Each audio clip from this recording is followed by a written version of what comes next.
ನಮಸ್ಕಾರ ಕರ್ನಾಟಕ ವಿಶ್ವಾಸ ನ್ಯೂಸ್ನ political beet ವಿಶೇಷ ಕಾರ್ಯಕ್ರಮಕ್ಕೆ ನಿಮಗೆಲ್ಲರಿಗೂ ಸ್ವಾಗತ. ಕರ್ನಾಟಕ ರಾಜಕೀಯ ಅಂದ ಕೂಡಲೇ ನೆನಪಾಗುವುದು ಲೆಕ್ಕಾಚಾರಗಳು, ತಂತ್ರಗಳು ಮತ್ತು ಸ್ಫೋಟಕ ಹೇಳಿಕೆಗಳು. ಆದರೆ ಈ ಎಲ್ಲದರ ನಡುವೆ ಒಬ್ಬ ನಾಯಕನ ಮಾತು ಮಾತ್ರ ಇಡೀ ರಾಜ್ಯದ ಗಮನ ಸೆಳೆಯುತ್ತಿದೆ. ಅವರು ಬೇರೆ ಯಾರೂ ಅಲ್ಲ, ಕರ್ನಾಟಕ ರಾಜಕೀಯದ ಚಾಣಕ್ಯ ಎಂದೇ ಹೆಸರಾದ ಡಿ.ಕೆ. ಶಿವಕುಮಾರ್ ಅವರು. ಇತ್ತೀಚೆಗೆ ಡಿ.ಕೆ.ಶಿ ಅವರು ಒಂದು ದೊಡ್ಡ ಭವಿಷ್ಯವನ್ನು ನುಡಿದಿದ್ದಾರೆ. ಬರೆದಿಟ್ಟುಕೊಳ್ಳಿ, 2028ರಲ್ಲೂ ಕರ್ನಾಟಕದಲ್ಲಿ ಕಾಂಗ್ರೆಸ್ ಸರ್ಕಾರವೇ ಇರುತ್ತದೆ ಅಂತ ಗುಡುಗಿದ್ದಾರೆ. ಈ ಮಾತು ಕೇವಲ ರಾಜಕೀಯ ಹೇಳಿಕೆಯೋ ಅಥವಾ ಇದರ ಹಿಂದೆ ಏನಾದರೂ ಆಳವಾದ ಲೆಕ್ಕಾಚಾರವಿದೆಯೇ? ಇಂದು ನಾವು ಈ ಬಗ್ಗೆ ಸವಿಸ್ತಾರವಾಗಿ ಚರ್ಚೆ ಮಾಡೋಣ. 2023ರ flashback, Amit Shah versus D K. Shivakumar. ವೀಕ್ಷಕರೇ, ಡಿ.ಕೆ.ಶಿ ಅವರ ಇಂದಿನ ಮಾತನ್ನು ಅರ್ಥ ಮಾಡಿಕೊಳ್ಳಬೇಕೆಂದರೆ ನಾವು ಸ್ವಲ್ಪ ಹಿಂದಕ್ಕೆ ಹೋಗಬೇಕು. 2023ರ ವಿಧಾನಸಭಾ ಚುನಾವಣೆಯ ಸಮಯ ನೆನಪಿಸಿಕೊಳ್ಳಿ. ಆಗ ಕೇಂದ್ರ ಗೃಹ ಸಚಿವ ಅಮಿತ್ ಶಾ ಅವರು ಕರ್ನಾಟಕಕ್ಕೆ ಬಂದು ಒಂದು ದೊಡ್ಡ ಮಾತು ಹೇಳಿದ್ದರು. ಬಿಜೆಪಿಗೆ 122 ಸ್ಥಾನಗಳು ಬರುತ್ತವೆ, ನೀವೆಲ್ಲರೂ ಸೂಟು ಬೂಟು ರೆಡಿ ಮಾಡಿಕೊಳ್ಳಿ, ನಾವೇ ಅಧಿಕಾರಕ್ಕೆ ಬರೋದು ಎಂದು ಅವರು ರಾಜಭವನದಲ್ಲಿ ಸವಾಲು ಹಾಕಿದ್ದರು. ಆದರೆ ಅದೇ ಸಮಯದಲ್ಲಿ ಡಿ.ಕೆ. ಶಿವಕುಮಾರ್ ಅವರು ಅಷ್ಟೇ ಆತ್ಮವಿಶ್ವಾಸದಿಂದ ತಿರುಗೇಟು ನೀಡಿದ್ದರು. ಅಮಿತ್ ಶಾ ಅವರು ಏನೇ ಹೇಳಲಿ, ನೀವು ಪೇಪರ್ ಮೇಲೆ ಬರೆದಿಟ್ಟುಕೊಳ್ಳಿ, ಕಾಂಗ್ರೆಸ್ 136 ಸ್ಥಾನಗಳನ್ನು ಗೆದ್ದೇ ಗೆಲ್ಲುತ್ತದೆ ಎಂದು ಅವರು ಸಾರಿದ್ದರು.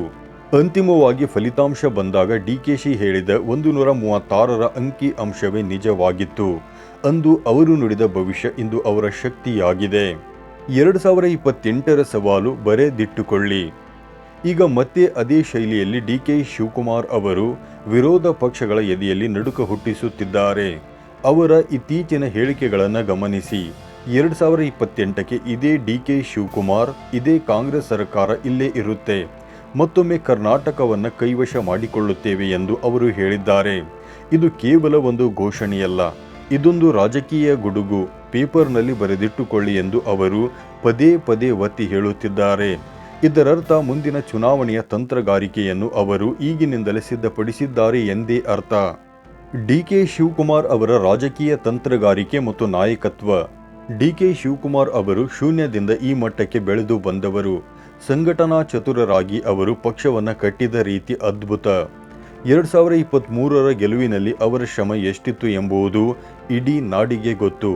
ಈಗ ಅವರು 2028ರ ಬಗ್ಗೆ ಮಾತನಾಡುತ್ತಿದ್ದಾರೆ ಎಂದರೆ ಅವರ ಬಳಿ ಮುಂದಿನ 5 ವರ್ಷಗಳ ಒಂದು ಸ್ಪಷ್ಟವಾದ ರೋಡ್ ಮ್ಯಾಪ್ ಇದೆ ಎಂದೇ ಅರ್ಥ.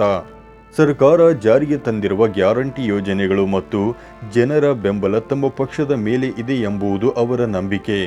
ಅದಕ್ಕಾಗಿಯೇ ಅವರು ಅಷ್ಟು ಧೈರ್ಯವಾಗಿ ಮತ್ತೊಮ್ಮೆ ಕಾಂಗ್ರೆಸ್ ಸರ್ಕಾರ ಎನ್ನುತ್ತಿದ್ದಾರೆ. ವಿರೋಧ ಪಕ್ಷಗಳಿಗೆ ಮುನ್ಸೂಚನೆ. ಈ ಭವಿಷ್ಯವಾಣಿಯು ವಿರೋಧ ಪಕ್ಷಗಳಾದ ಬಿಜೆಪಿ ಮತ್ತು ಜೆಡಿಎಸ್ಗೆ ಒಂದು ರೀತಿಯ ಎಚ್ಚರಿಕೆಯೂ ಹೌದು. 2023ರ ಸೋಲಿನ ನಂತರ ಪುಟಿದೇಳಲು ಪ್ರಯತ್ನಿಸುತ್ತಿರುವ ವಿರೋಧ ಪಕ್ಷಗಳಿಗೆ ಡಿ.ಕೆ.ಶಿ ಅವರ ಈ ಮಾತುಗಳು ಆಘಾತ ನೀಡಬಹುದು. ಏಕೆಂದರೆ ಡಿ.ಕೆ.ಶಿ ಅವರು ಒಮ್ಮೆ ಬರೆದಿಟ್ಟುಕೊಳ್ಳಿ ಅಂದ ಮೇಲೆ ಅದನ್ನು ಮಾಡಿ ತೋರಿಸುತ್ತಾರೆ ಎಂಬ ನಂಬಿಕೆ ರಾಜಕೀಯ ವಲಯದಲ್ಲಿದೆ. ಮುಂದಿನ ಚುನಾವಣೆಯಲ್ಲೂ ಕಾಂಗ್ರೆಸ್ ಅಧಿಕಾರ ಹಿಡಿಯುತ್ತೆ ಎಂಬ ಈ ಮಾತು ಕಾರ್ಯಕರ್ತರಲ್ಲಿ ಹೊಸ ಚೈತನ್ಯ ತುಂಬಿದಂತಾಗಿದೆ. ವೀಕ್ಷಕರೇ, ಡಿ.ಕೆ. ಶಿವಕುಮಾರ್ ಅವರ ಈ 2028ರ ಭವಿಷ್ಯ ನಿಜವಾಗುತ್ತಾ?